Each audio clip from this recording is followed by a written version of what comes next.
आपल्या असं लक्षात येईल की जेव्हा एखादी संख्या अशी एकोणनी चालू होते म्हणजे 29, 49, 69 त्यावेळेला बऱ्याच लोकांचा गोंधळ होतो की कसं लिहायचं.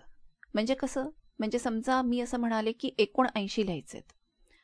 तर आपल्याला कसं वाटतं की 82 म्हणजे 8वर 2, 83 म्हणजे 8वर 3, 87 8वर 7.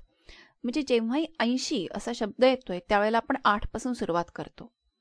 त्यामुळे 79 म्हटलं की 8 पासून सुरुवात करून 8वर 9 लिहावेत असं बऱ्याच लोकांना वाटतं. पण हे चुकीचं आहे. कारण 8वर 9 हे 89 होतात. 79 कसे होतात? 7वर 9 हे 79 होतात. पण मला 80 असा शब्द आला की 8नी सुरू करावंसं वाटतं आणि म्हणून माझा गोंधळ होतो.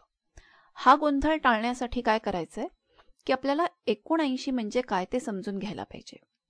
तर 79 हा शब्द आहे 1 उणा 80. उणा म्हणजे काय? उणा म्हणजे वजा.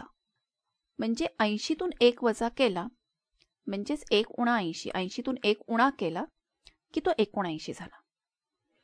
हे जर आपण लक्षात घेतलं तर आपल्याला कळेल की 80 असा शब्द आलाय तरी सुद्धा आपण 7वर 9 का लिहितोय.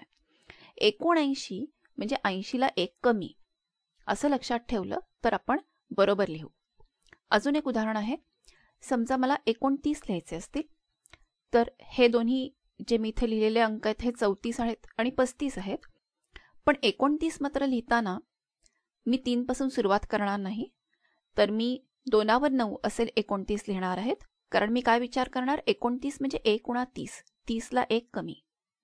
30ला 1 कमी म्हणजे 29. 50ला 1 कमी म्हणजे 49. 90ला 1 कमी म्हणजे 89. 1 उणा 30, 1 उणा 90, 1 उणा 70 असा जर मी विचार केला तर माझा हा गोंधळ होणार नाही.